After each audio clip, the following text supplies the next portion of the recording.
What's up, everybody? Welcome to Kinda Funny Games Daily for Friday, July 12th, 2019. I'm one of your hosts, Greg Miller, alongside Justin Woodward, creative director in Interabang. Hey! Hey! What's poppin'? Not much. What's poppin' with you? Everything is gravy. Yeah? Yeah. We have so much to talk about, Justin, because of course you're wearing the hat. You run Mix. I'm rocking the Mix The Media hat. Indie Exchange. Media Indie Exchange. Yeah, okay. I always call it the Indie Mix, which is the thing I talk about. Kinda Funny Game Showcase. Sometimes we do. We had a whole bunch of Sometimes games there at E3. You do the GDC thing. I always talk about it being my favorite event, of course, because it's the We got most. Evo coming up. Yeah, of and course. Gamescom. Yeah, no big deal. Yeah, You're just getting no big around deal. doing the thing. But that's not what you're here for today. Instead, you're here because you are a video game developer. You don't just run the Mix. Yes. Where do you work? What do you run? What is So, I am the creative director, CEO of Interabang Entertainment. We've been currently working on a game called Chronic Blunt Punch. Yeah. We've been working on that situation for a minute. We crowdfunded it. You know, it's been an amazing experience. Like Kevin Smith and Jason Mewes have been amazing. So it's Chronic and Blunt Man, right? It's Chronic Blunt Punch. Yeah. So we're gonna have some reveals in the game. Oh, okay. That's the whole situation. It's a play on words. You know, Yeah. you're smashing people in the face. It's a beat 'em up. It's like Marvel vs. Capcom meets like Final Fight. Sure. So there's juggling. There's all these different kind of combos. It's like it is like a hand drawn animation and stuff. So it's very much a labor of love. Yeah. Right? And you've been working on that for a while. This isn't it, Barrett. You're screwing up, Barrett. Oh, no. You're screwing up. When I want the video, Barrett, I'll ask for the video. I'm sorry. This is as bad as Kevin not understanding email today. It's not that bad. Kevin sucks. That's a good segue though. Oh, so that's the thing is That's an today amazing you're here segue. because you've announced yet another video game.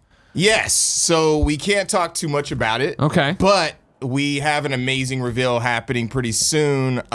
We want to reward all the people who have been following us, all the people who contributed to our FIG campaign, that's our crowdfunding campaign. Sure. Because we've been working on it for so long, and we want to give them something, another labor of love. So we're gonna be. I mean, this is kind of. think Bloodstain pretty much. Yeah. We got some cool stuff coming up. So this is like a short little reveal of Mall Brawl. Okay. And yeah, we got something popping off. Barrett, show me the reveal here. What is Kevin doing? Is he here to try to defend the email stuff? No. The stream crashed for some reason. Okay. That's fine. Can we play the video though for the YouTube people? Yeah. I always tell them, if the live thing goes down, who cares? Just keep going. Yeah, We got a YouTube and podcast to do. So this is the trailer we revealed today. Can we take us off screen? We don't need to be on it for it. Oh, yeah? Okay. There we go. Snoochie boochie noochies. Good movie song. Good use of the movie song. Yeah, all right.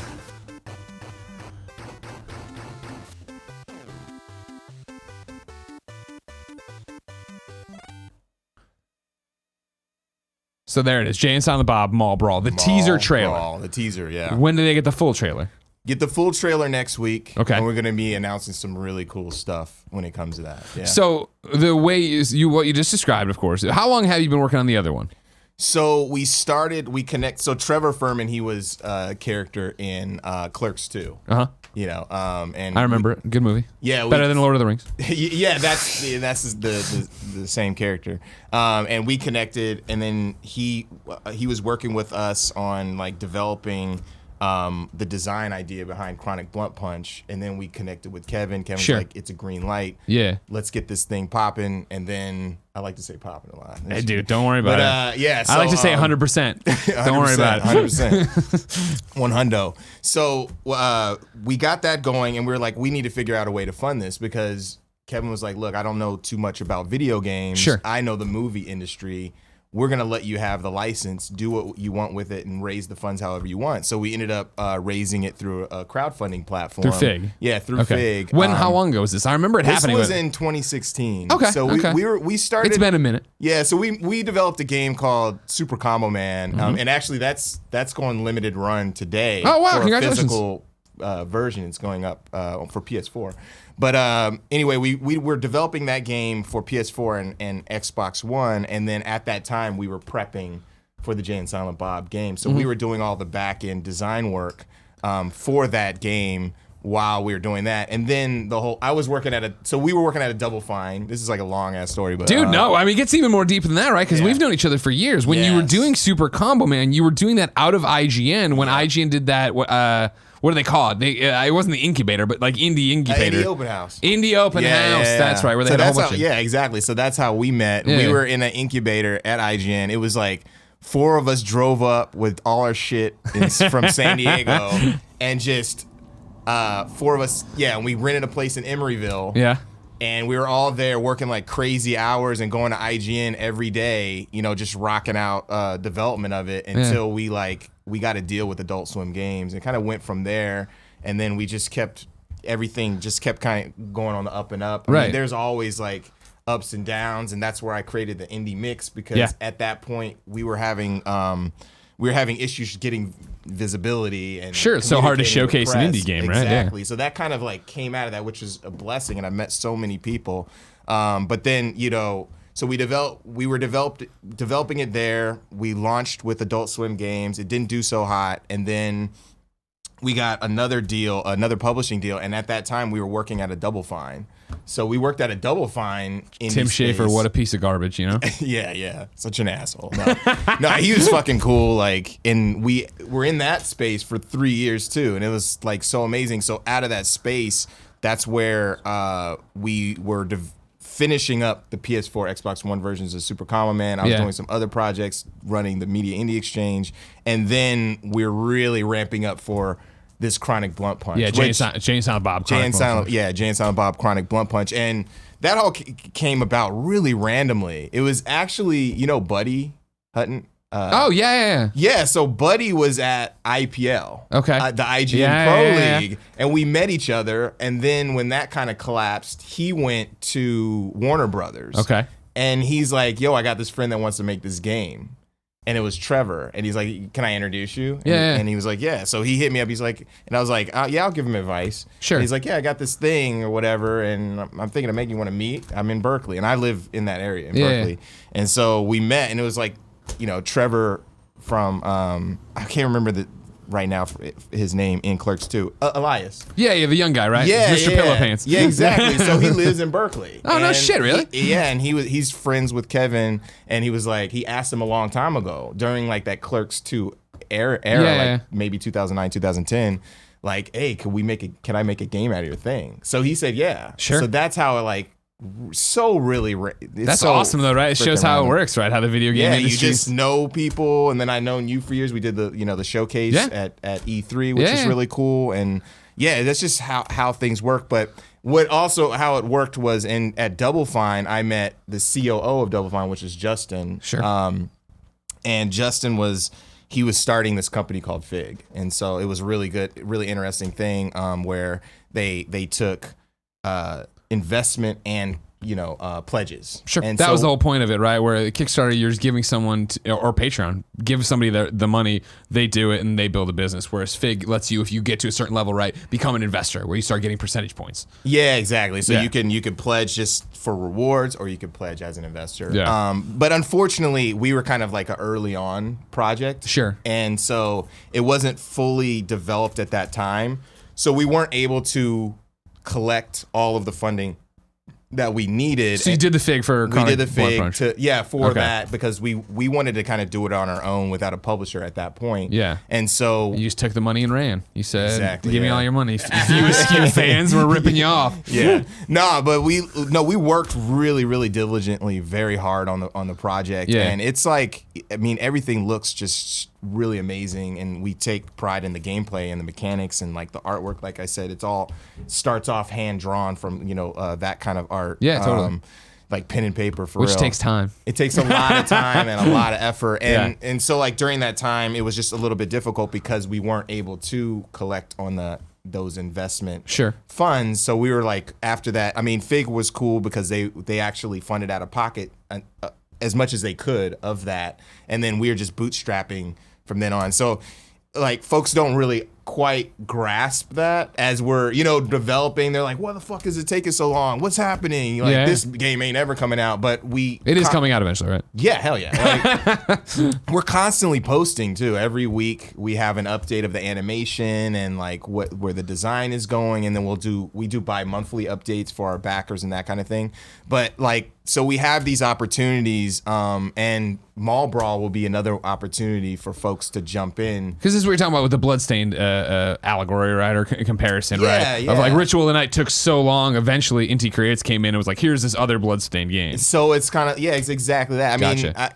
Bloodstained was, I think their Kickstarter was 2015, right? And now they're releasing 2019, and they raised a shit ton of money. Yeah. We raised like a small fraction of that money, and we're still grinding on it. So it just kind of goes to show, and hopefully like fans will love this, our updates, and like the thing that we have, the Mall Brawl that we're going to be announcing, and what we're going to be doing with next week. Yeah, I'm a huge Kevin Smith fan, View Askew fan. Obviously grew up that way. So obviously when you guys announced Jay and Silent Bob Chronic Blunt Punch, I was like, all right, cool, that sounds awesome. Seeing this like clearly NES 8-bit inspired, right, thing of them walking through the Eden Prairie Mall, beating up these, I'm like, fighting Mooby there, right? Like you can already see where it's going to go in terms of hey, all the classic Kevin Smith stuff, View Askew stuff, we're gonna be there. It better be a quick stop, better be some fighting, you know what I mean? Like, yeah. So we'll like, just to show you, like, so Chronic Blunt Punch is basically contemporary. Sure. And this other Mall Brawl is going to be going back. See, that's what I like. And that's what I'm all about. You know what I mean? It'll have a lot of referential treatment, as far as like going back to the old movies and stuff like that. That's why we're doing this. Like, I love Kevin's movies. I love the cast, and like when we started in San Diego, I was grinding out of my apartment, starting the business, and we were just doing the mobile games or whatever. Sure. I was sleeping on the floor and shit. And I remember we were going through a really rough time, and I would watch Jay and Silent Bob Strikes Back like every day when I was like down. Hell yeah. And so like all those things, I would watch those movies, and then it would just kind of give me an upper.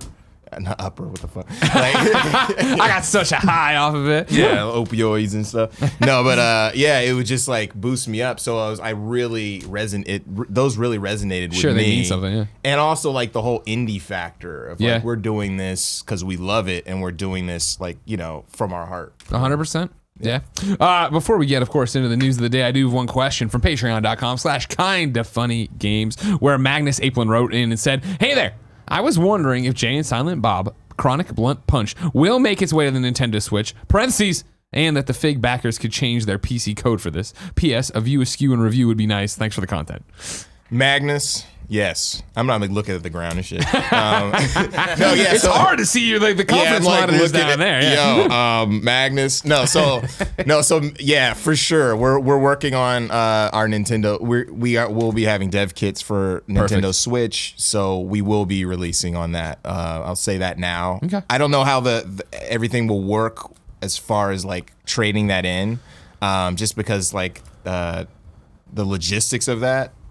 But we will have like you could upgrade your pledge and those kind of things, and we'll be announcing more stuff like that. Of that nature next week as well. Oh, really? Yeah. Okay, cool. So next week's a big update on everything. Yeah, big update on everything. Cool. You gonna give the release date for Chronic Blunt Punch? Not yet. What are you targeting? Is it a when it's done situation? At this point, I will just say this: we are going to be opening up a Slacker backer, which is like. Anyone who missed the original campaign, because we never did that at all. We wanted to just make sure that we were moving in the right direction and work with what we have. So we will be doing that next week. Okay.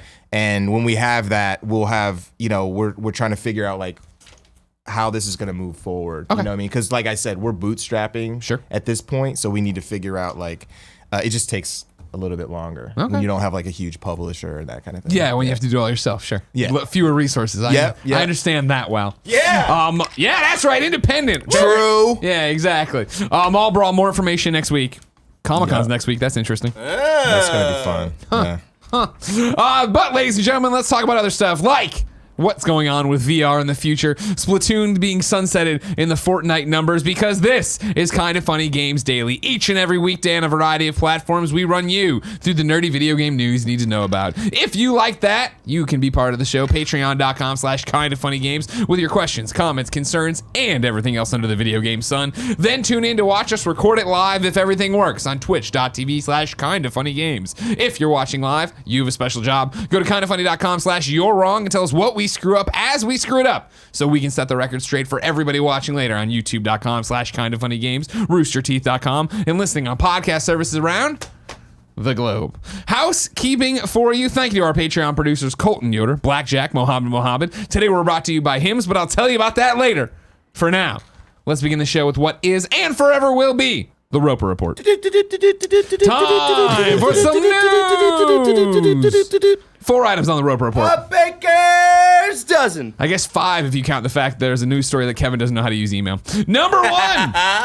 A Facebook exec says you ain't seen nothing yet when it comes to VR. This is David Deeney over at Upload VR. Head of VR and AR design at Facebook, John Lax, stated on Twitter that Oculus Quest is, quote, the end of our first chapter of VR, and that, quote, what's next is where things get really interesting. The full tweet reads like this from John Lax again. I appreciate Fred Wilson's measured take on building technology over the long haul. Quest is the end of our first chapter of VR. What's next is where things get really interesting. Lax's tweet was liked by 2 other high-level Facebook execs, Andrew Bosworth, the VP of AR and VR, and Maria Fernandez Guajardo, head of enterprise AR/VR. Facebook considers the Quest, Go, Rift, and Rift S to all be first-generation VR headsets. The recently released Quest is not considered to be a new generation. Rather, it simply brings the first-generation experience to a standalone factor. The company has regularly showed off glimpses of its research towards next-generation VR. Many of its jobs listings reference working on our next-generation consumer product platforms that will provide breakthrough simulated reality user experiences. Justin, what is the current read? You're out there. You're a developer yourself. You're running the mix. You're out there pressing flesh, talking all these devs. Pressing flesh? Pressing flesh? Yeah, you know. Okay. Handshakes. Oh, that sounds maybe extra, some hugs, extra dirty. shirtless hugs. You know, hold on, I'm still in the press and flesh part. Don't rush me to the babies yet. What is the temperature right now in VR? I think it's hot right now. I think. Yeah.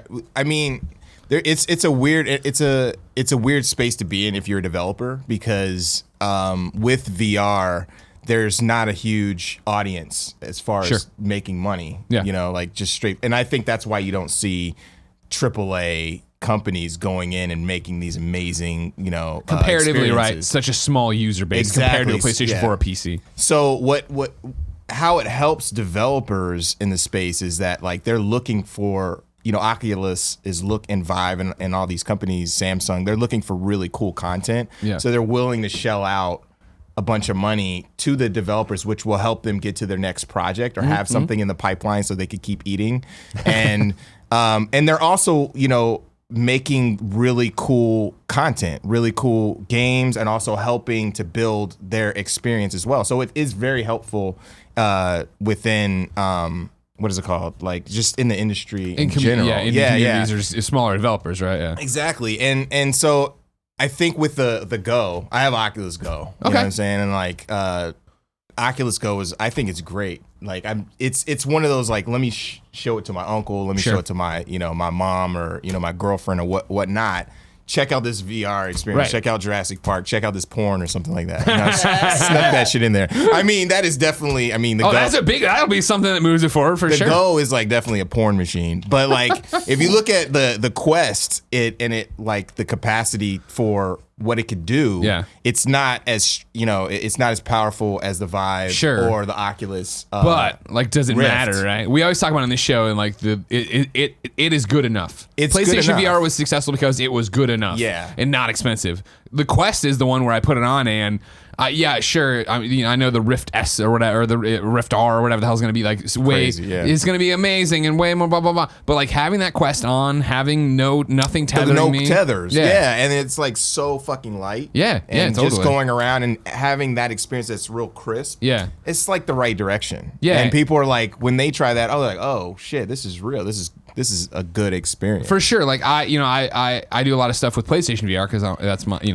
consoles is what I know and what I love. And so I've always used Quest or used Vive in, streams or demos and stuff. I'm like, all right, it's cool. Not cool enough that I would ever like want this at home. When I did Quest the first time at GDC, right before I came to the mix, I left there like I had seen God, where I was like, I want this, I need this, right? As soon as they got review units and I got it and I brought it home, I was telling Jen about it and making her try it. And it's like, you see that over and over again now with people getting it. And like on the subreddit every day, it seems like more and more people are jumping in with Quest and showing their spaces and just the ability to play anywhere and draw the boundaries anywhere. And our friend Job, who worked at Telltale, you probably like his Instagram is full of him playing Quest on beaches and out in these giant parks and Vader Immortal and Beat Saber and all these amazing games that are happening. It's like for them to say publicly that that's the end of Wave 1, I hadn't even thought about it in terms of like how.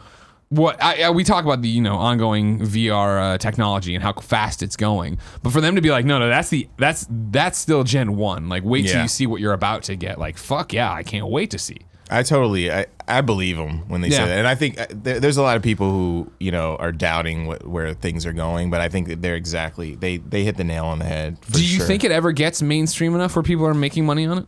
When they have my whole thing is you have to combine AR and VR together and be able to flip the switch. Sure. And when they have that, it's just going to be totally mainstream. Yeah. When it's like on some like Black Mirror shit. Yeah. You know what I mean? But yeah, when you have just glasses or small frames or something, and it's getting there. Yeah. You know what I mean? Well, that was always my thing. When Google Glass got announced, I was like, that sounds awesome. And then when I saw people with Google Glasses, like, not in your fucking life. No. But I'm glad you're supporting it so that in 20 years, I can have a regular pair of glasses that look like this, but I charge at night and do have all the heads-up display I want. Yeah, it's going to be Minority Report or Far From Home when you had, you know what I mean? Karen. Yeah, when you had Karen. It's going to be there, I think, and that's where it's going to, I think it'll be there before we get to the point where it's that small. Yeah. It just needs to be a little bit tighter, and then you need to be able to flip, be able to see reality and then off. Sure. Like, that's even with Quest, right? Like that's one of the most exciting things I have people do with it is, okay, cool, draw the boundary. And when you click it over and you can see the room, so cool, right? And it's, granted, it's black and white like Predator vision, but it's like even what you're talking about. I think one of the problems with VR is being isolated. So when that's can be the thing of like, honey, and you go, oh, dink, what? And you look over and you can see them, and it's not like you're just in another world. Like I sat next to Jen and played Astrobot this weekend. Oh, nice. This week. And so I'm just sitting there with my VR headset on, one earbud out, so I can have a vague conversation with her. Yeah. Listen to Stranger Things. Like, that's hilarious. Yo, I think the thing is that's the issue is that when you're playing Mario Odyssey or whatever, like even if it's a one-player game, it doesn't matter. Your significant other, your friends could watch you play and they're entertained by you fucking up or like whatever. Totally. But when you're isolated, you don't get to share that experience because you kind of want to show off, right? Yeah. And they don't get to share that experience with you unless you have this like crazy display. I can't imagine doing VR and having kids, right? Because I'll sit there with VR and punch Porty by accident, my dog, right? Like just think about like what if the kid comes out and needs something, gets booted in the face, you know what I mean? Like I can't deal with it. Or they'll be fucking with you while you're exactly. Well, that's for sure gonna happen. I think we all know that. Barrett, I need a progress report. How are we doing on microphone? Justin leaning too far back, staying in the right range. Everything good? When he leans back, he comes back in. Okay, cool. Just make sure. We're just giving you a progress report, all right? Report card. Don't worry about it. Number 2, the Fortnite streaming numbers are dropping. This is Brendan Sinclair over at GamesIndustry.biz. Stream Element's latest quarterly State of the Stream report shows declining streaming viewership across the industry's biggest battle royale games. The report, released by the streamer production platform in conjunction with Twitch stats/analytics site Sully Gnome, showed declines from April through June for hours watched of Fortnite, Apex Legends, and PlayerUnknown's Battlegrounds across streaming platforms Twitch, YouTube Live, Facebook Gaming, and Mixer. Fortnite's hours watched were down 3.66% to just over 300 million hours watched. It was the 4th consecutive quarter of declines for the game, even though it remains the most watched game on streaming platforms. Fortnite has more than doubled the hours watched of any game outside of the top 4, and the gap between it and League of Legends, parentheses, the next most watched game, actually increased this quarter because of Riot's hit. Because Riot's hit saw a larger decline in viewership. EA's Apex Legends saw the most precipitous drop of any game in the second quarter, going from third place to almost 183 million hours watched in Q1 to out of the top 10 entirely (parentheses less than 65.4 million hours watched in Q2).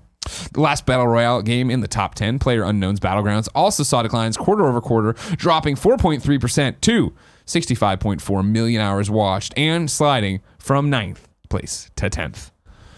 Where is Super Combo Man in the most streamed hours and It's like views? 0.001%, you know what I mean? But we'll get up there. I think this is interesting, though. I think it has 2 years left.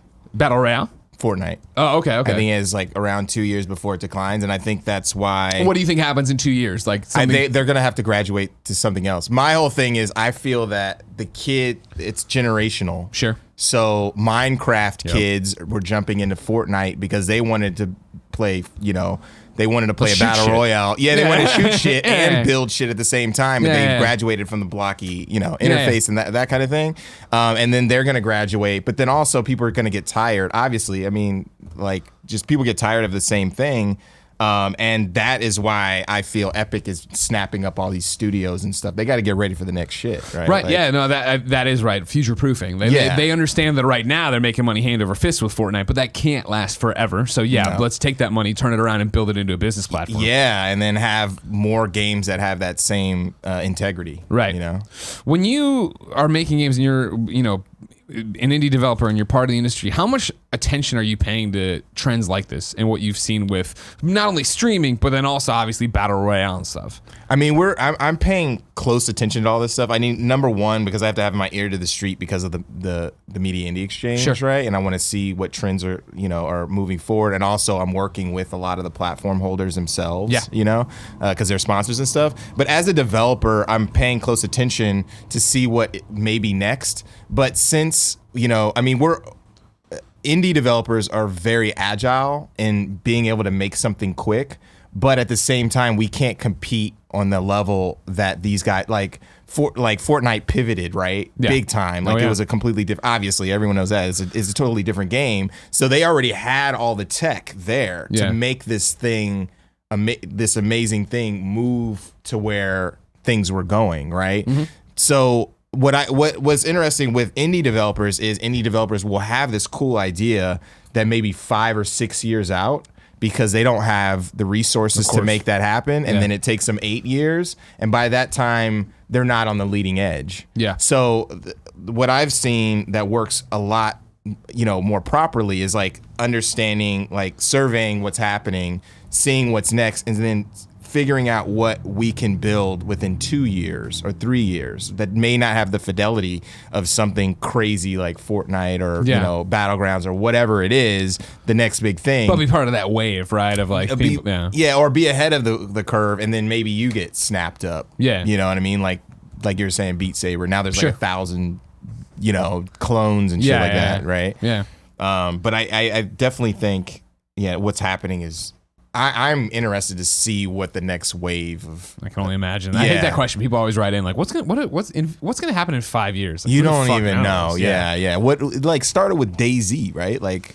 Yeah. Well, yeah. Kindoffunny.com/you're wrong. I want to say right, but that was that. DayZ was the Arma 2.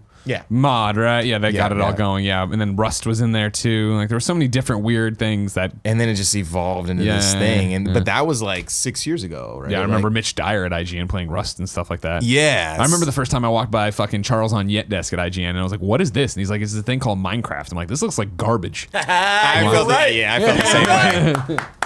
I was like, what is this shit? It's like, looks so jank, you know what I mean? But it's like, okay, phenomenon, You mentioned it when we were talking about, Epic looking at the next thing and how they're snatching up games and doing this exclusive stuff. Mm-hmm. Where are you, and what's the thermometer from indie devs on what's going on with Epic Game Store versus Steam versus this? Like, it seems like there's a lot of money getting thrown around. That's great. I think it's really interesting. Right now, developers have to diversify. Yeah. It's just, you have to do it. So, because of Steam is very complicated. It's very complicated to sell stuff there. The visibility's not there. You know, Too much, right? There's just a million there's things too going on. much shit there, and then like the curation is kind of odd right now. That's changing, but I think what's interesting, and also there's a shift in the major console platforms. They're getting ready for the next generation. Yeah. That's obvious. So that they're going to probably be making their announcements next year, right? So what happens at the beginning of those is a lot of money is thrown around to get content because the AAA content Won't be ready. it won't be ready. So Yeah. they need a lot of indie content. So developers know that. And they're trying to figure out, okay, so if Epic gives you $1 million or $2 million or something like that, and that will cover what you may get on these other platforms, it's worth the exclusivity deal. So they're always devs are always looking for that, right? Yeah. Looking for those type of, just like the Oculus deal. Any type of new platform that comes up, they're going to be tossing around money because they're trying to get content on their platform to kind of build it out, for their investors or whoever. Do you think there's a disconnect between gamers, and I know it's such a general swash of thing, but at least some gamers and the realities of being an indie dev? Because it seems like, hey, I signed this deal with Epic. You're a fucking sellout. Why would you do, you hear that thing of like, don't get me wrong, worked out really well for MDHR, right? Well, we mortgaged our house to make this game happen. Great. It doesn't work out for everybody. No. I mean, I would say 90% that shit does not work out. Yeah. They don't have a house. Yeah. And then, I think it's people do not understand. I think people are getting smarter to understanding that because they are interested in like what's happening behind the scenes, and like there's more visibility behind the scenes and transparency. But I think, even with our, like, I'm just going to use our circumstances, for instance, like with our Fig campaign, like it shows that we made like $447,000, but like how much did we actually receive, right? The people don't understand that, and they're like, where the fuck is it at? Like, well, you have all this money, did you just spend it? No, it's like we didn't necessarily get all that, and we're trying to explain that, but they don't understand like what it costs to develop, like those kind of things. And then when you have something where, like, say a developer made 3 previous games and then this one is better, and you get attention from Epic or whatever, and they're going to give you $1 million or $500,000 or whatever it is, and you can feed your team, you're going to take that.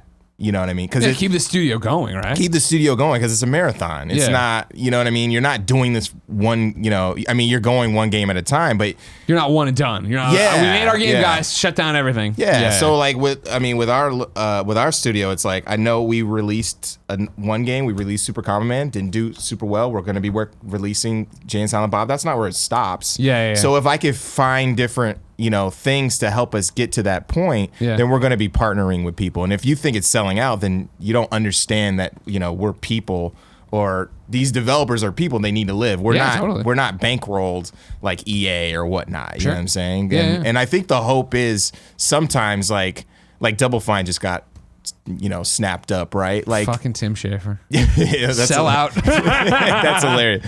But I feel that they needed that support. Like, creatives need that financial support at times, and that you can't say they're selling out if they can still make their dream possible with their creativity, with help, and then also support others in the creative space as well. And there's also the argument too of like, right, and I think I don't think it works here because we're just a bunch of clowns, but like I talk about it at IGN, right, of doing so well at my job at IGN that I got promoted to being a manager, which I was not good at and didn't really want to do, right? Like I imagine inside of Double Fine, to some extent, that's Tim, even though I'm sure he's not like managing the books. But in terms of like, cool, you're in charge of this studio, and now you have to worry about all this and all these people. Like, sure, bring in Microsoft, have them buy you, and then they take over all of that bullshit work, right, and put it over here, and you can get back to doing the things you really want to do inside your studio. And I think that happens quite a bit. Like people want, like they blow up and they want someone else to handle. And I'm not going to say it's like necessarily Double Fine, but I think that some other, smaller indies fucking blow up, and it's like 3 guys, and they're like, oh shit, look at all this stuff we have to do. I don't want to deal with this. So like, we'll let you handle it as long as we get a cut. You know what I mean? And I think those are great opportunities. Number 3 on the Roper Report. Ubisoft is banning the XP farming Assassin's Creed Odyssey missions. This is James Batchelor at GamesIndustry.biz. Ubisoft has forbidden players from using a new mission-making tool to rapidly level up characters in Assassin's Creed Odyssey. The story creator mode was quietly announced during the pre-show stream for the publisher's E3 2019 press conference and released shortly after. It enables players to create their own quests in Assassin's Creed Odyssey and share them with other players.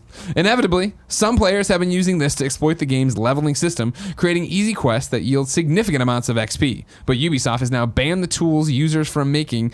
Let me try that again. Has now banned the tools users from... No, something's missing there. The tools users from making the XP farming quests. It's not me. In a post on the publisher's official forums, the Assassin's Creed team said it is changing the terms of use to prevent such quests from being published and is working on a way to ensure those that exist do not appear in any recommendation system. Users who, quote, continue to willingly and intentionally misuse the tool will be sanctioned. The team claims that this is to maintain the creative integrity of the original intent of the tool, saying, quote, these exploits risk jeopardizing the overall quality, integrity, and purpose of story creator and results in less visibility for the creative, interesting, and frankly fantastic community stories that have been published. We want to focus on rewarding creativity by highlighting quality quests, and we are working on fixes and adjustments to reduce the impact of such farming quests on the player experience. Back to James. However, it's important to note that Ubisoft offers its own solution for accelerating your progress in the form of permanent XP boosters. These are sold in the in-game store alongside a number of other microtransactions that give players an advantage, such as extra currency and stronger weapons. Come on. Don't give a shit about Assassin's Creed. What? Odyssey's great. Odyssey is fucking fantastic. Oh, really? Yeah, I loved it. I platinumed it. I have like 130 hours in. Like it's good. It's great. Yeah. Big fan of the game. Well, maybe I'll have to try it. I am not. I'm tired of. It's sequelitis. Well, Cassandra. Play as Cassandra. Give it a shot. If by the time the splash screen happens, you're not into it, which is like an hour and a half, then just bounce. It's done. You did your due diligence. I'll let it go. More though, as an Odyssey fan, like, come on. Like the one thing I get is when they're talking about these exploits and less visibility for creative, interesting, and frankly fantastic community stories. That I get. So can you explain? Like you told me a little bit earlier, but sure, I was like, I don't really understand like all this extra. At E3, they announced basically like you go into the game, you're playing your game, you run over to people, they give you a quest, you run off and get whatever, you kill 30 pigs, you come back, you're like.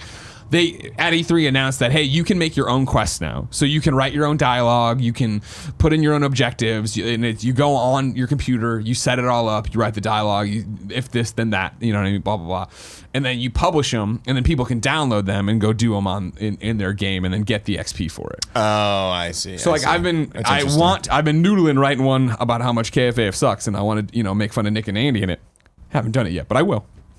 But it's the idea that like I think people are making really cool things, they're really interesting things. Okay. Go save Socrates. Okay, great.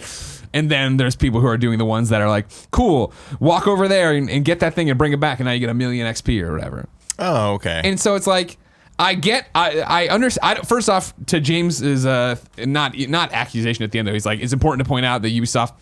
I always thought the double XP, the XP booster thing, totally overblown. I did buy it with Helix credits or whatever because it takes a while. What does it do? Okay, so you get more XP from missions, but it doesn't affect anyone else's gameplay. 100%, right? Just if you ask me, the same way these don't affect anybody else's gameplay. Yeah, so who cares if you want to cheat? Yeah, I mean, remember cheat codes back in the day? Not to mention that I think, are we really overlooking the fact that the game's been out for how long? Like what? Over a year, right? No, it was last fall, November? right? That's right, Barrett. Yeah, it was almost October. October of last year, right? So I mean, like half a year, almost a full year. Like if you're gonna hear Assassin's Creed's great, and you pick it up now and go play it, awesome. I think we're down to such a small percentage of people who are going to do this. Like meanwhile, they keep adding level caps to it.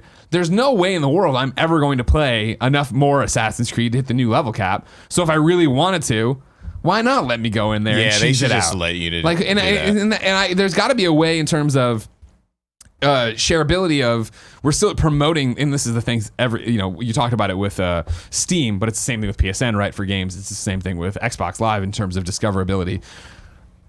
I also can't imagine there's so many quests being uploaded in the Assassin's Creed community right now in Odyssey that it gets such a hot thing that you can't have it be that somebody goes in every day and flags the 7 great quests they've seen that they want to put up there. Yeah, that would be. And then there is just like, if you want to search for easy XP, it's there. Like, you gave them the tools, you let them do it. I don't understand the sanctions business you're talking about. Yeah, I was talking shit, but that's pretty intuitive. That allowing people to create their own. Yeah, missions. That's really user cool generated content like that, right? Like Infamous I dig that. 2 did it, right? Yeah. Oh, really? Yeah, Infamous 2 had what do they call it?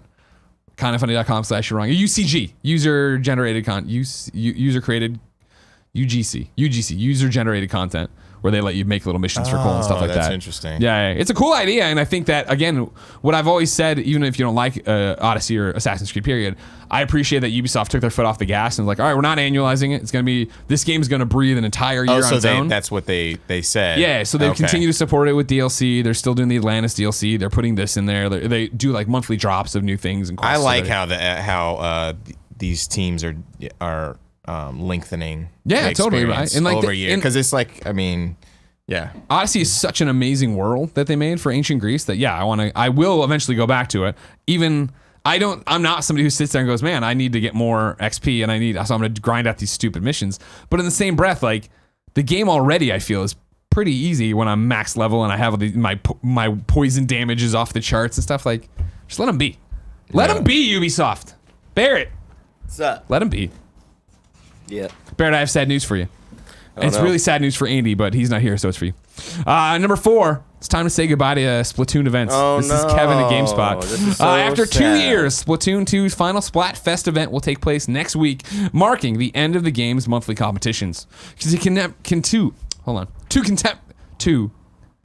To commemorate. I'm out of water, so I can't drink. To commemorate the occasion, Nintendo is hosting Splatoon-themed events in 2 first-party Switch games this weekend. First, in Tetris 99's 5th Maximus Cup, which runs from now until July 15th, I want to say. Like previous Maximus Cups, the event is points-based. You earn a certain number of points, depending on what number you place in the round, and if you manage to rack up at least 100 points before the event ends, you'll unlock a cool Splatoon 2 theme for the game. You can see the theme in the video on GameSpot.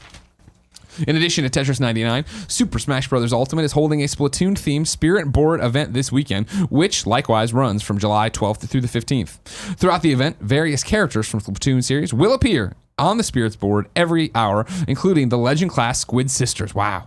You'll also earn twice as many Spirit points each time you battle one of these characters during the event. Splatoon 2's final Splatfest kicks off July 18th and runs for an extended 72 hours, concluding on July 21st. The theme this time is Apocalyptic One, asking players to choose whether they'd like the world to be ruled by order or chaos. What a note to go out on. Wow. During the first 48 hours of the event, all 23 Shifty Station stages from previous Splatfest will return to the rotation, while a brand new Shifty Station, featuring appearances by Pearl and Marina, will be featured the final 24 hours. Following the final Splatfest, Splatoon 2 will receive one more content update. Patch 5.0 will arrive in late July and add Splatfest Turf War option to private battles. This mode will let you play on any of the stage's 24 Shifty Station maps and transform other stages into their nighttime versions, just as they appeared during Splatfests. Rest in peace, Splatoon 2. 2 years, though. That was a good run for like a Nintendo support. What do you think about Nintendo's venture into esports? I think it's pretty cool what they're doing. It's cool, but it's still just Nintendo being Nintendo, right? Where they're just marching their own beat, doing their own thing. Yeah. Like, here's how we're gonna do it. Like, their support of the Smash community's been great. The Splatoon support's been great. Like, it's cool to see them out there doing it. I think 2 years of support's been well enough. You know what I mean? Yeah. Andy doesn't play it anymore, and he dressed up as one of these ink kids for fucking Halloween. Fucking nerd. What a dork. Inkling Andy. Get out of That's here. hilarious. Nobody You think wants they're gearing up towards another one, another Splatoon? Oh, they'll make another Splatoon, I think, yeah. And then they're gonna ramp it up. Mm-hmm. Yeah, it'll be another probably 2 years maybe before we get a E3 tease of it or a logo. Yeah, that's true. Whatever. Yeah. I don't know. The Splatoon Switch 3. Micro or some shit. Yeah, exactly. Splatoon 3 is coming, Justin, but it's so far away. If I wanted something more immediate, say what came to the mom and grop shops, where would I go? The official list of upcoming software across each and every platform as listed by the Kinda Funny Games Daily Show hosts each and every weekday. Yeah. Out today. Dragon Quest Builders 2 on PS4 and Switch.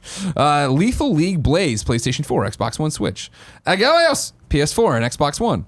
God Eater 3 on Switch. Streets of Rogue on Xbox One. That's got to be illegal. You know what I mean? Like, it was nameage pretty much. 1000 money sign at the end, PC.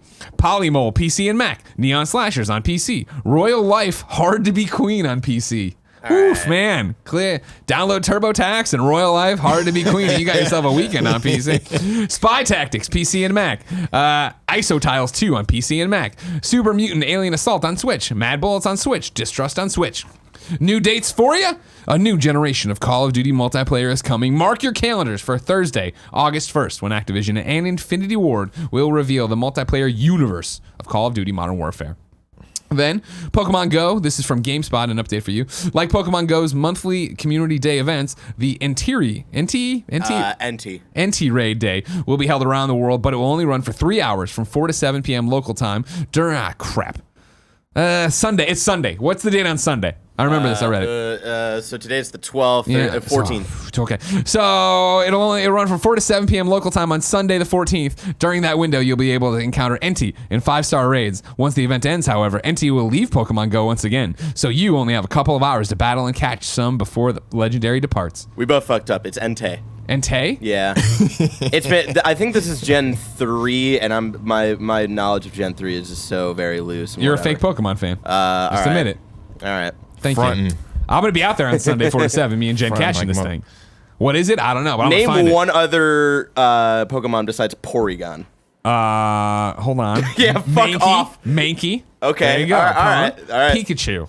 Okay. Charizard. What does Pikachu evolve into? I'm never going to evolve my Pikachu, so I don't want to know. He's too cute. Damn it. Here's the other thing. You should just know that. A week ago, I started playing Pokemon Go really hard with my wife. Really? Yeah. Why? We were walking, talking about it was very newsy of like, oh man, can you believe how good Pokemon Go is in terms of being here 3 years later and all the support that, and while I was talking about it, I busted out and started doing it, and then she busted hers out and started doing it, and then we started playing, and now here we are a week later. We wake up in the morning and walk around and get a cup of coffee and walk around the town playing. Yeah. Oh, okay. So it's just a fun, stupid thing to do. All right, I fucked up again. The chat's yelling at me. It's Gen 2. Fuck off. Oh my god, what a fake Pokemon fan over there.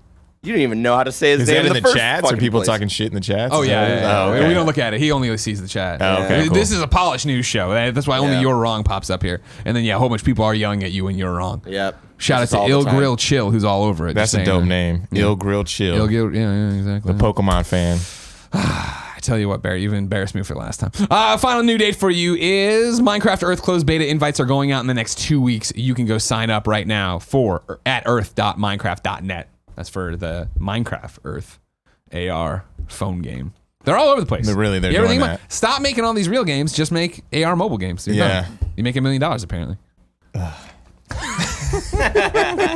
It's time for reader mail, but first I'm going to tell you about our sponsor. It's Hims. You've heard us talking about Hims and how they're helping guys look their best, and if you haven't, it's time to see what they're all about. Nick and Andy use Hims because they noticed their hair was thinning, and so they went to forhims.com, a one-stop shop for hair loss, skincare, sexual wellness, and more for men. Thanks to science, baldness can be optional. Hims is helping guys be the best version of themselves with licensed physicians and FDA-approved products to help treat hair loss.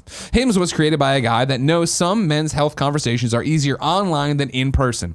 What I hate about that is right there, that was my best read of it, and that it's the final time I'll do it this week. God, I hate it when it takes me long to get. No more awkward in-person doctor visits or long pharmacy lines. 4Hims connects you with real doctors online, which can save you hours, completely confidentially and discreetly.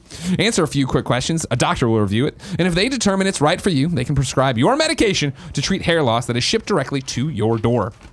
Order now. My listeners can get started with the Hims Complete Hair Kit for just $5 today right now while supplies last and subject to a doctor's approval. See the website for full details and safety information. This could cost hundreds if you went to a doctor or a pharmacy or somewhere else. Go to forhims.com/gamesdaily. That's FORHIMS.com/gamesdaily. Forhims.com/gamesdaily. Oh, it's daily. Justin, where do I want to take you? What do I want to... Oh, here we go. We'll start with Fendyy. Fendyy writes in to patreon.com/kindoffunnygames, just like you can. It says, hey guys, every summer there's a period of time where almost no games drop, and it looks like that's what we're in the middle of right now. I finally found the time to dig into my backlog and start Persona 5. My question is, what are some of the games in your backlog that you're planning on playing?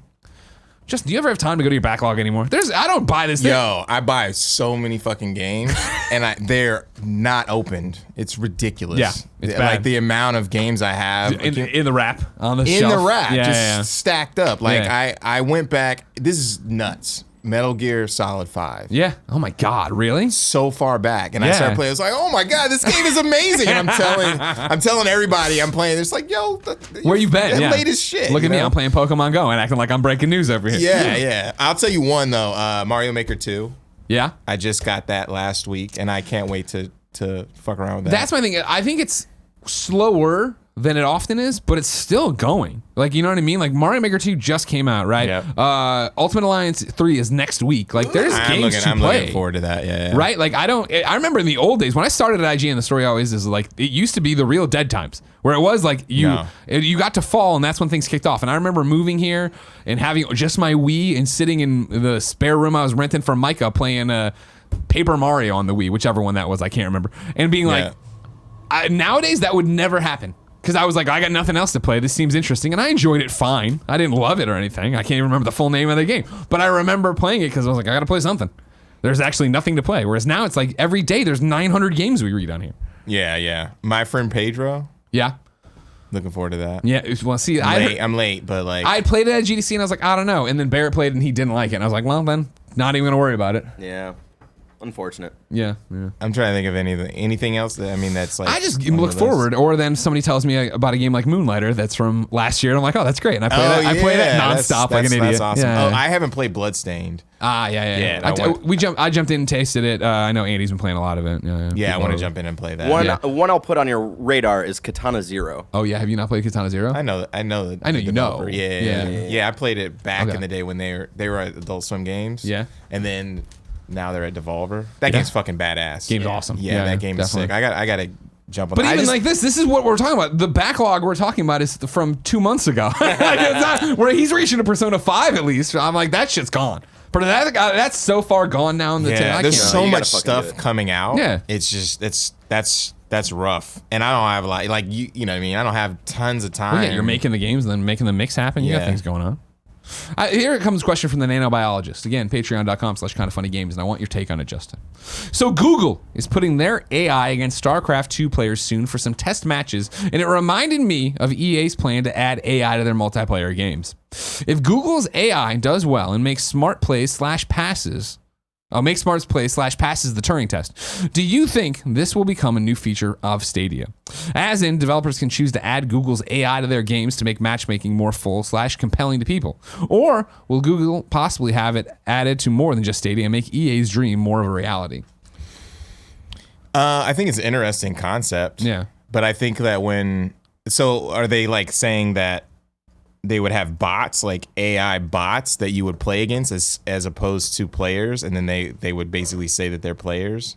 I don't think they'd say they're players. I think They're that just, one of you their wanna selling play- points is our AI is so good and is so fine-tuned that it can beat real players and make smart calls. I think what would be really fucking cool if they utilize it this way, like they have the AI, you play it on Stadia, right? You play it through Stadia, and what Stadia is basically promising is you can go back and take snapshots, go back and play those experiences, and review it, and then there's like a tutorial or a strategy placed upon that. Shit, that'd be awesome. That would be fucking cool. Like Right. you're there, you play against a bot, and then when you lose or you make a wrong move or whatever, since it has AI knowing what's happening, what the best that's possible fucking move brilliant. is, it'll have an overlay after your match and Yeah. tell you how to beat that opponent because they already have recorded everything. See, up that to would be so point. much more helpful than how games usually do stuff like that. I always think of Madden, where like every time Madden gets more and more complex and I play it and I'd run the tutorial and it's like, all right, well, if you see the defensive end lift his leg like this, and I forget all of that, right? Yeah. Whereas also it's a boring, very specific situation that 2 hours later when I'm in the middle of the game, I don't remember. Where it would be awesome, right? If after the fact, or Yeah. even after the play, like they do in real football, you were looking at film and things were getting circled. Like that's what you need to pay attention to. I mean, they have heat maps and all that stuff already. Yeah. Like where you traveled, where's the best routes, like Yeah. that type of stuff. If they utilize it like that, it would not only like make it more engaging for the player, but also make competition a lot better for player versus player. In the Hell future. yeah. Huh. See, that was a great answer. You just fucking knocked it out of the park. That's why we should have developers on this show more. You know what I mean? We're out here acting like morons. We don't know what to do. Bring it on, Do you Gary believe in Whitten. Stadia? Do you believe in streaming? I know people hate on Stadia so hard, Yeah. but I think like that snapshot thing, and Yeah. like imagine if you're playing a game, right? Yeah. And you're like against a boss or you're in this particular situation, and then you could share it with your audience, that snapshot. Yeah. Or as a strategy. Look how I beat this boss in what is that game called? I can't Sekiro? even think. No, Dark. Oh yeah. Yeah. Yes, exactly. I didn't get hit once, and you're doing all this crazy shit, and then you put that person in that situation. Oh. You know, or you put them in that situation just as an observer. Yeah. To see how you did Spin it and they can do whatever they want with it. Yeah, that is Yeah. such a cool like tool for Yeah, like people that's really to, cool. to play Yeah. around with, because a lot of people don't really have the Twitch. I was gonna say something corny like Twitch muscle fiber. You know what I'm saying? Like they don't have the reaction time. Sure, they're not a nitro rifle. I understand. Yeah, so they're like, if they were able to see in real time how Sure. that shit worked, you're Yeah. like, oh wow, that's cool. They'll respect it more. They could do videos and like That's really smart. Yeah. yeah, that kind of stuff is really intriguing to me. Yeah. Well, do you think the actual streaming part of it's going to work? Like in general? I mean, Is there a there- future there? I think I mean they've been trying it with Gakkai and Yeah. with what is it called? Go I can't remember. On Live. Remember Oh, they tried yeah, On yeah. Live, Sorry, those- yeah. these type of things. Yeah. Like I think that they're gonna hit it, but I don't. It's kind of like VR right now. Like Yeah. how Tip of the far sword. is it gonna? Like how much? How many? What is it called? Servers do you have to have? Yeah.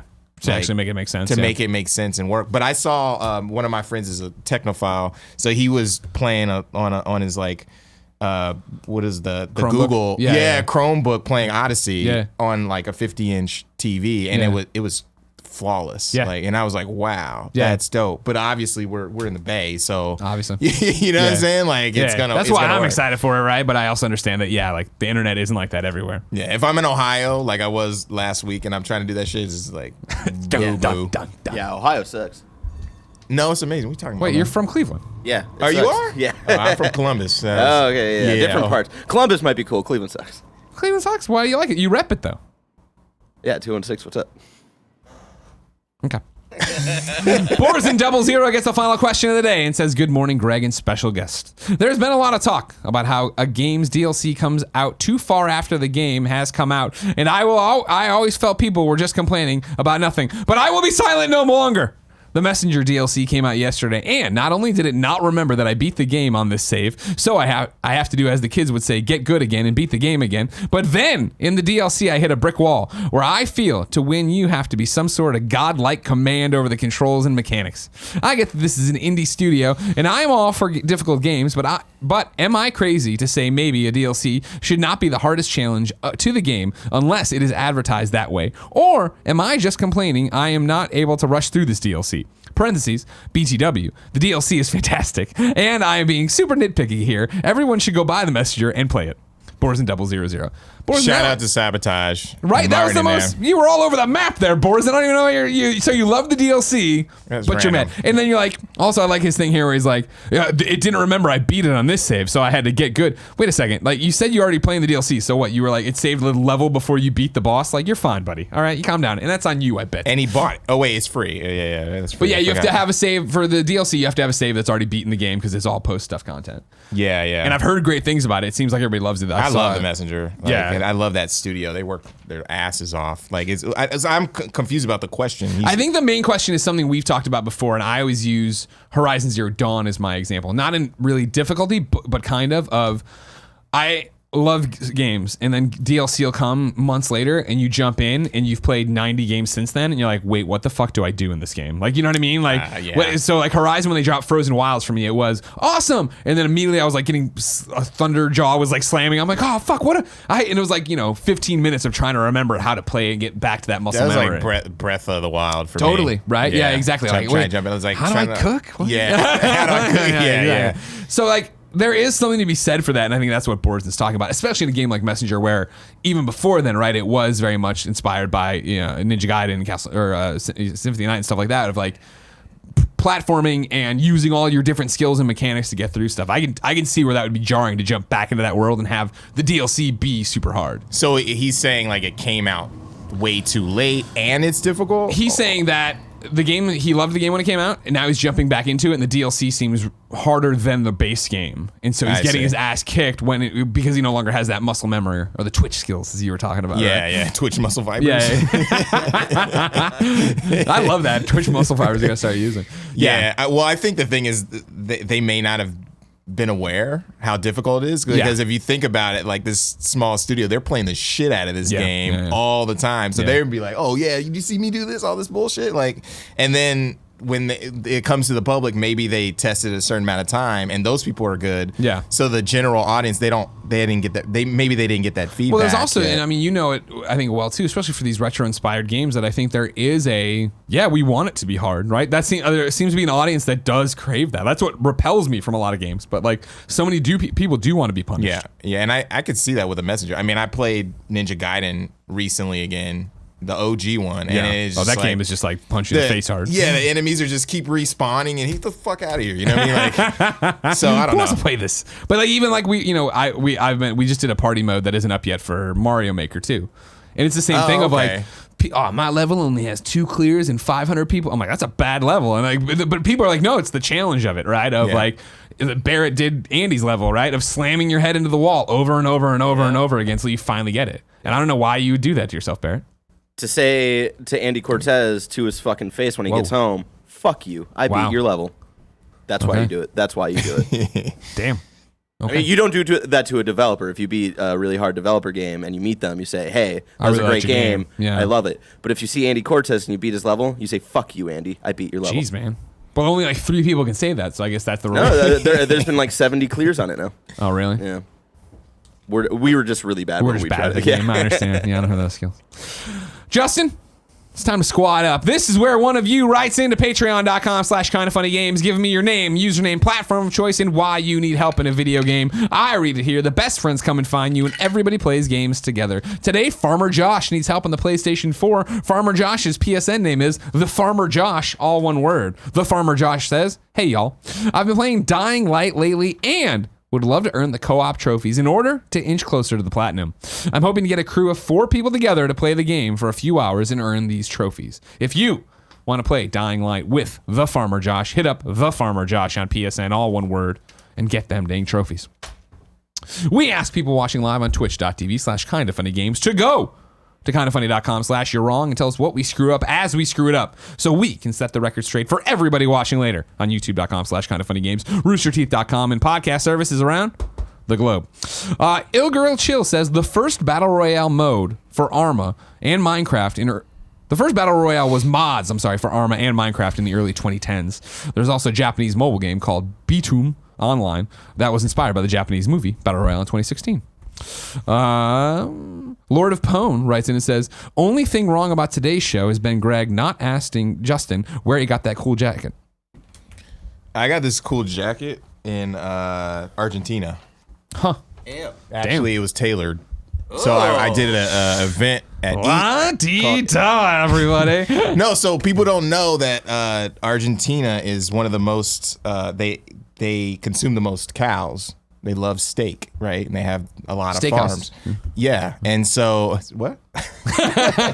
I'm thinking of Brazilian steakhouses. I fucked it up. Sorry, my bad. Well, I mean, yeah, it's South America. But yeah, they have they export their meat all across South America. So when I was there, I was like, yo, they got cows. They eat a lot of cows. They must have leather. Yeah, and I love leather. So I was like, where can I find a place to get a leather jacket? And I found this place, and I was asking people, and this like little hole in the wall shop, like where they put together jackets for you. Nice. So I went in there, got fitted, and it was like $200. Yeah, wow. Okay, I was gonna say, which is dirt like cheap, right? Because they just have leather on leather so much on leather, and like they and I can't speak Spanish worth shit. So it was like pointing at like Google pic. Yo, I like this. I want this side and then this, but yeah. That's awesome, dude. So if anyone goes to Argentina, Look for the hole in the wall shop. Yeah.